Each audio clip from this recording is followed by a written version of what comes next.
দায়িত্ব গ্রহণের পর এখনও প্রকাশ্যে আসেননি মোজতবা খামেনি।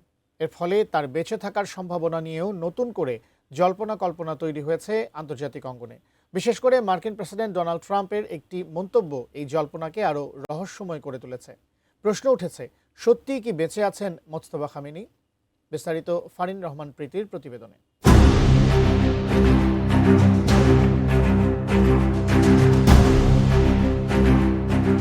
যুদ্ধের উত্তপ্ত পরিস্থিতির মধ্যেই ইরানের নতুন নেতৃত্ব ঘিরে তৈরি হয়েছে নতুন রহস্য ও অনিশ্চয়তা। গুরুতর আহত অবস্থায় ইরানের সর্বোচ্চ ধর্মীয় নেতা মুজতবা খামেনি কোমায় আছেন এমন গুঞ্জন ছড়িয়ে পড়তেই আন্তর্জাতিক অঙ্গনে শুরু হয়েছে তুমুল আলোচনা। আর এর মধ্যে পরিস্থিতিকে আরও বেশি জটিল করে তুলেছে মার্কিন প্রেসিডেন্ট ট্রাম্পের সাম্প্রতিক বক্তব্য। ট্রাম্পের এই বক্তব্য ঘিরে প্রশ্ন উঠেছে, মুজতবা খামেনি কি আদৌ বেঁচে আছেন?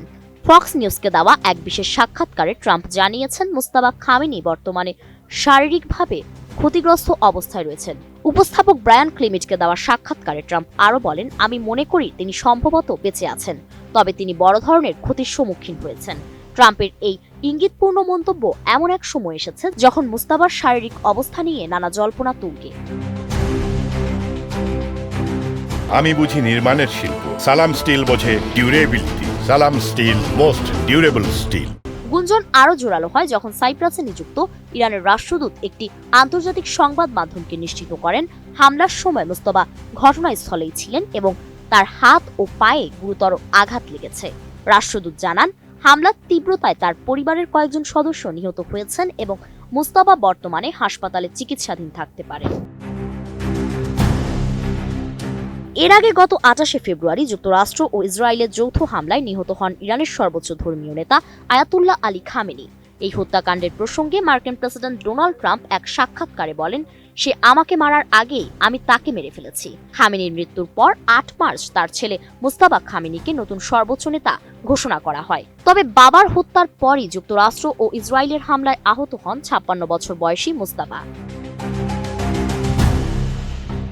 সুপ্রিম লিডার নির্বাচিত হওয়ার বেশ কয়েকদিন পার হলেও মুজতবা খামেনিকে কোনো ভিডিও বা জনসমক্ষে এখনো দেখা যায়নি। ইরানি গণমাধ্যম তার আহত হওয়ার বিষয়টি উল্লেখ করলেও বিস্তারিত তথ্য প্রকাশ করেনি। এরই মধ্যে ইরানের রাষ্ট্রীয় টেলিভিশনের সর্বোচ্চ নেতা হিসেবে মুজতবার প্রথম ভাষণ পাঠ করা হয়।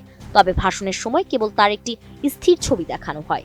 কোনো অডিও বা ভিডিও প্রকাশ না হওয়ায় পশ্চিমা গোয়েন্দা সংস্থাগুলো ধারণা করছে তিনি হয়তো কথা বলার মতো অবস্থায় নেই অথবা কোমায় থাকতে পারেন।